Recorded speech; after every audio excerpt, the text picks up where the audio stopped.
How to get face tracking on Roblox. Hello everyone.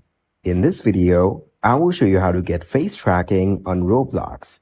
First, open your web browser and go to roblox.com. Now log in to your account. Click on the settings icon located in the top right corner of the screen. Select settings from the drop-down menu. You will be redirected to your account information page. Click on the privacy tab. Scroll down to the communication section and select custom. Find the camera option and toggle it on. Click on the enable button to enable the camera.